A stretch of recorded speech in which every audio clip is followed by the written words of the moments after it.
Kalau bagi matur, akan matur kula wonten kita dengan tamu di samping PI. Jadi juga mendapat tugas saking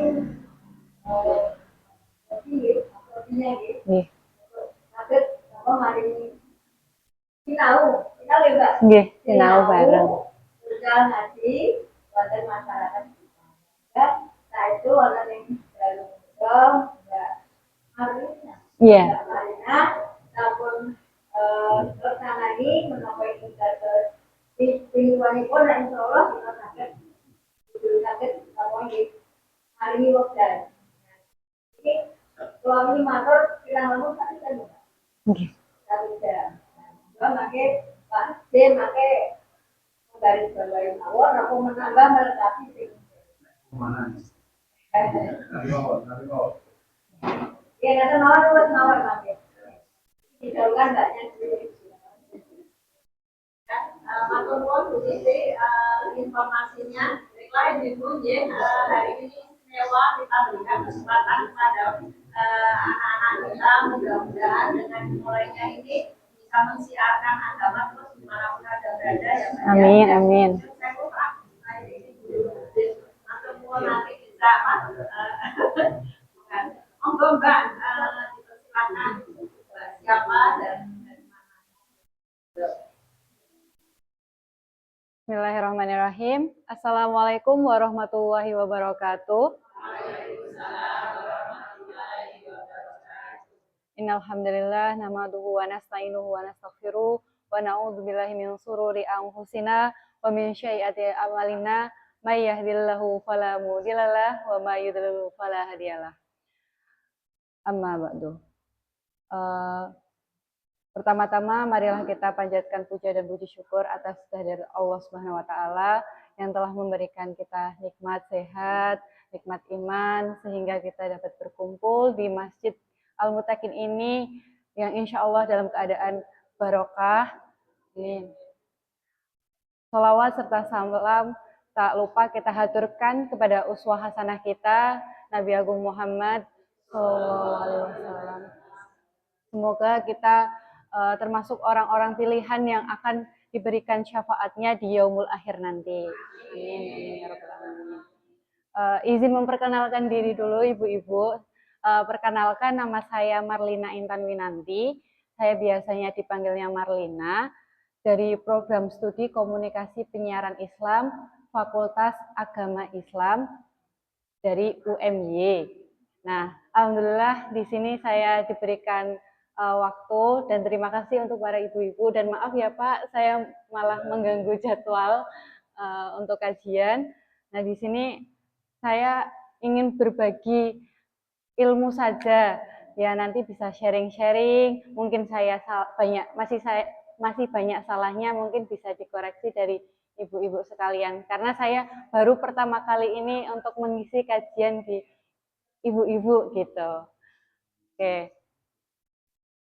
Insya Allah tema yang saya angkat itu tentang menjadi wanita muslimah yang dirindukan surga.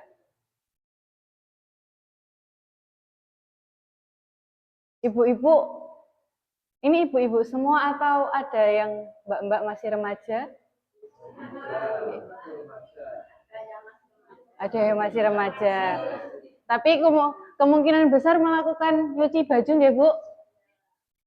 Melakukan nyapu-nyapu, ngepel-ngepel, terus juga ngomong anak, terus ya menjadi madrasatul ula, ngajari, nanti kalau rewel, kalau misalnya ada yang susah dibilangin gitu ya Bu ya. Capek nggak sih Bu? Kadang-kadang capek mboten? Mboten? Alhamdulillah nih Bu. Capek hati, capek pikiran nggih Bu. Ada yang bilang mboten, ada yang capek hati, capek pikiran. Tapi ibu-ibu sekalian niku sampun alhamdulillah kuat menjadi muslimah yang Masya Allah sangat tangguh. Pada faktanya ya Bu ya, sekarang zaman sakniki niku banyak banget kasus aborsi. kayak bayi-bayi juga diterlantarkan tiba-tiba ada di semak-semak. Alhamdulillah teng mriki mboten enten nggih. Alhamdulillah. Nah, banyak banget ibu-ibu ada bayi yang terlantar, kasus aborsi, apalagi sekarang kalau di berita-berita muncul nggak Bu kasus perselingkuhan? Muncul mboten? Mboten. Oh, teng mriki mboten enten alhamdulillah. Nek teng berita teng medsos HP enten mboten? Ada banyak nggih Bu ya. Ujung-ujungnya apa? Perceraian. Nah, di sini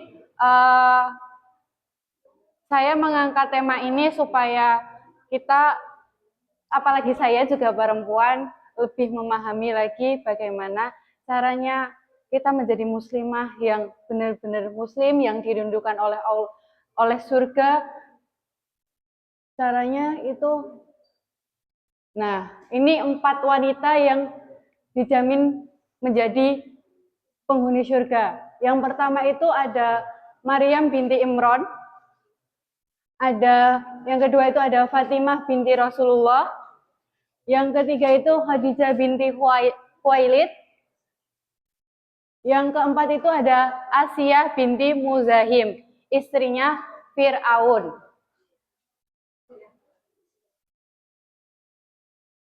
Nah, di sini saya mengambil dari hadis riwayat Muslim dan Hakim dari Anas binti Malik mengatakan bahwa Nabi Muhammad SAW bersabda, pemuka wanita ahli surga itu ada 4, yaitu ada Maryam binti Imran, Fatimah binti Rasulullah SAW, Khadijah binti Khuwailid, dan Aisyah istri Fir'aun. Ini berarti sampun pasti nggih? Niki alhamdulillah mboten enten napa niku kayak keraguan. Soalnya ini dari hadis riwayat Muslim. Insya Allah terjamin akan kebenarannya. Lanjut ke Maryam binti Imran. Maryam binti Imran ini tuh, Maryam itu anaknya Imran, ibunya Nabi Isa. Nah, betul sekali. Nah, dulu itu Imran dan istrinya itu susah diberikan keturunan. Nah, beliau itu, istrinya itu sampai berdoa di Baitul Maqdis, meminta seorang anak. Mereka menginginkannya anak laki-laki. Tapi qadarullah, Allah kasihnya anak perempuan. Anak perempuannya itu mempunyai sikap yang keikhlasan dalam beribadah. Beribadahnya itu karena Allah semata, bukan karena ingin dilihat manusia. Benar-benar tulus beribadah. Dari kecil juga diasuh oleh Nabi Zakaria alaihissalam. Nah, waktu menjelang dewasa, karena ketaatannya kepada Allah Subhanahu wa Ta'ala, Maryam ini diberikan sebuah mukjizat oleh Allah Subhanahu wa Ta'ala. Beliau kan sangat suci. Nah, itu diberikan hadiah seorang anak laki-laki yang suci juga. Dia tidak pernah melakukan zina atau tidak pernah melakukan kegiatan yang mendekati, pokoknya antar lawan jenis itu tidak pernah.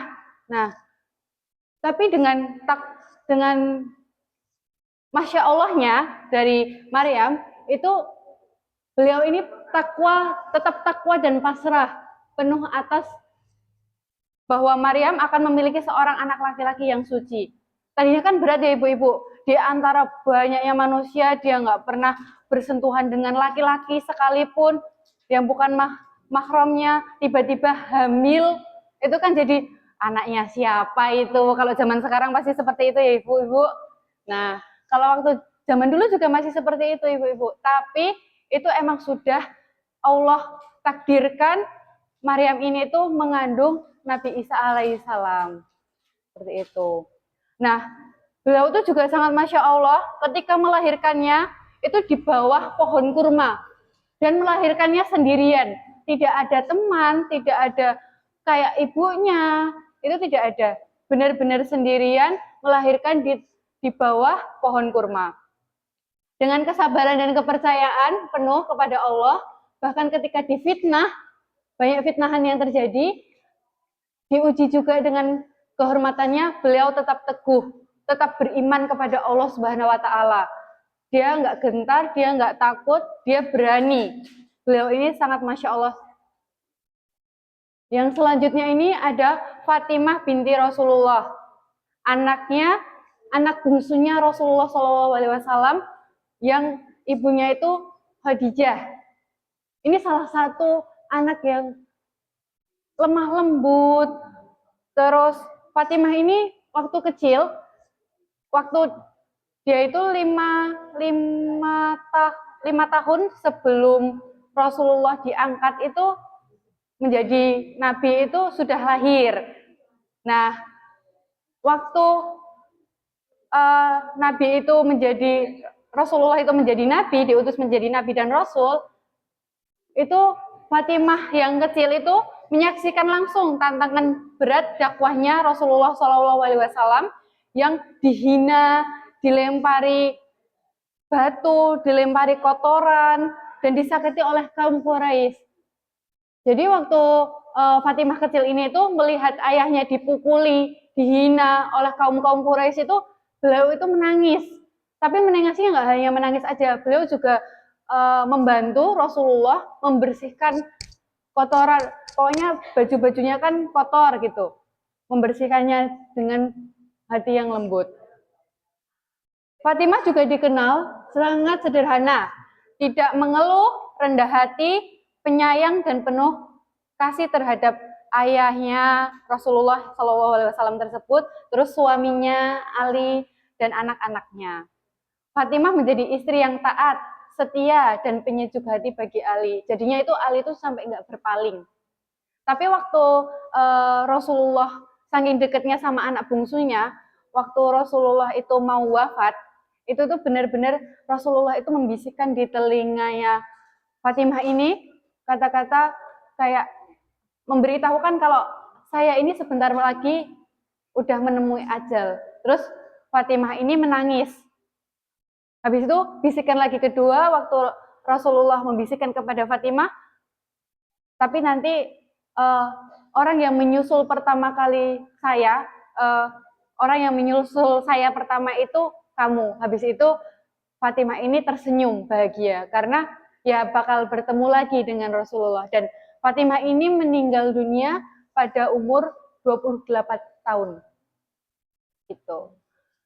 Lanjut, yang selanjutnya ini ada Khadijah binti Khuwailid. Ini adalah istri pertamanya Rasulullah SAW yang melahirkan Fatimah tadi. Nah, Khadijah ini itu menikah dengan Rasulullah di usia 40 tahun dan Rasulullah itu usianya 25 tahun. Beliau ini ketika karena kemuliaan kejujurannya Rasulullah, Khadijah ini yang melamar Rasulullah. Bukan Rasulullah yang melamar Khadijah, bukan, tapi Khadijahnya yang melamar Rasulullah.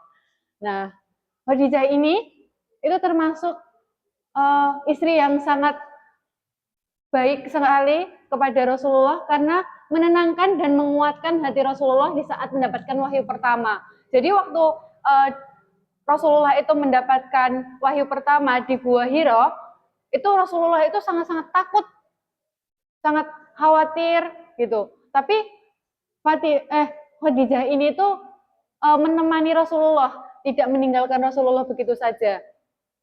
Dan ketika tahu kalau misalnya emang harus berdakwah dan lain sebagainya, ia mengorbankan seluruh hartanya untuk mendukung dakwah Islam, dakwah suaminya. Ia rela hidup miskin dan kekurangan demi mempertahankan imannya. Zaman sekarang ada nggak ibu-ibu wanita yang mau diajak miskin dan kekurangan, padahal udah punya uang, langsung tiba-tiba dikasih ke orang lain? Jarang-jarang kan ya ibu-ibu. Berarti emang Khadijah ini sangat Masya Allah, sangat baik, sangat mulia hatinya. Sampai-sampai Allah itu sendiri mengirim salam untuk Khadijah sebagai tanda kemuliaan yang luar biasa bagi wanita yang beriman dan berbakti. kepada suaminya. Selanjutnya, yang terakhir, ini ada Aisyah binti Muzahim, istrinya Fir'aun. Asia. Bukan Aisyah, beda lagi kalau Aisyah. Ini Asia. Itu, ya. Ini istrinya Fir'aun. Fir'aun itu raja yang sangat kejam di Mesir. Pada suatu hari ada mimpi Firaun ini mimpi kalau bakal ada anak laki-laki yang membunuhnya di kemudian hari dan memberikan hukum kalau misalnya setiap bayi laki-laki harus dibunuh. Nah, dari situ kan ibu Nabi Musa itu ketakutan dan bingung karena anaknya itu laki-laki dan pada di zaman Firaun ini juga. Dan Nabi Musa kan dihanyutkan dan pada sampai ke Sungai Nil yang ke arah kediamannya Asia ini dan ditemukan oleh Asia dan dirawatnya hingga besar Nabi Musa. Dan ketika Nabi Musa itu diperintahkan untuk mensyiarkan agama Islam, Asia ini mendengar ajarannya dan beriman kepada Allah secara diam-diam, menyembunyikan imannya dari Fir'aun. Tapi kemudian itu bisa terungkap, tiba-tiba terungkap. Ketika Fir'aun tahu bahwa Asia ini telah beriman kepada Allah, ia memerintahkan tentaranya untuk menyiksanya dengan kejam. Tapi Asia ini tetap tabah dan tidak mau kembali kepada kekufuran. Hingga pada akhirnya ketika sedang disiksa ini, Allah itu menampakkan surga, rumahnya yang di surga itu kepada Asia, sehingga dia itu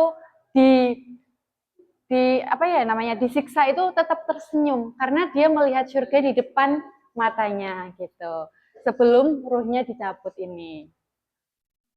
Oke. Dari sini sebaik-baiknya wanita itu sebaik-baiknya perhiasan.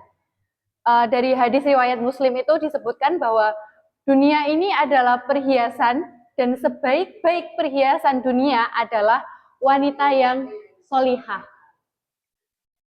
Nah, dari sini saya mengambil kesimpulan ada 3K yang perlu diteladani. Yang pertama dari keempat tauladan kita yang bisa kita tiru supaya kita dirindukan di surga, itu ada yang pertama, keteguhan iman dan kesucian diri. Tetap beriman di dalam hati, tetap menjaga diri dari hal-hal yang kekufuran, perzinaan, dan lain sebagainya. Yang kedua, ini ada kesetiaan dan pengorbanan dalam kebaikan. Yang ketiga ada kesederhanaan, kasih sayang, dan rasa syukur. Baik, mungkin itu saja yang bisa saya sampaikan. Mungkin ada tambahan atau ada yang pertanyaan atau ada masukan dari ibu-ibu yang ilmunya lebih dari saya, mungkin bisa menambahkan.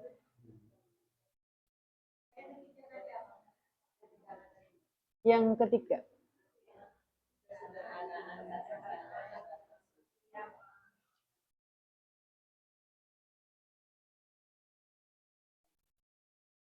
Ada ibu-ibu yang mau tanya? Atau mau ada yang diulang lagi di bagian mana?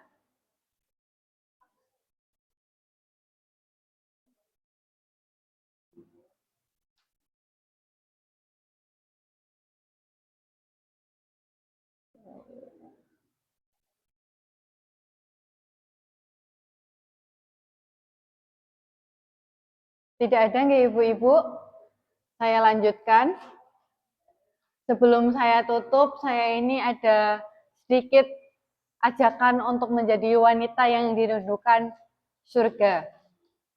Wanita mulia bukan karena rupa, tapi karena iman dan kehormatan diri. Wanita kuat bukan yang berkuasa, tapi yang berani mempertahankan imannya. Wanita terbaik adalah yang menenangkan suaminya dan menguatkan perjuangannya. Wanita bahagia bukan yang punya segalanya, tetapi yang bersyukur atas yang dimilikinya. Terima kasih ibu-ibu. Mohon maaf bila banyak salah kata dan perilaku dari saya. Billahi taufik wal hidayah. Wassalamualaikum warahmatullahi wabarakatuh. Waalaikumsalam warahmatullahi wabarakatuh. Alhamdulillah, terima kasih Mbak Marliana atau Mbak Marlina? Marlina. Oh, Marlina. Ibu, terima kasih. Tadi apa temanya? Wanita yang dirindukan surga. Mudah-mudahan kita termasuk di dalamnya nih. Amin. Monggo untuk selanjutnya, masih barangkali ada ini tambahan atau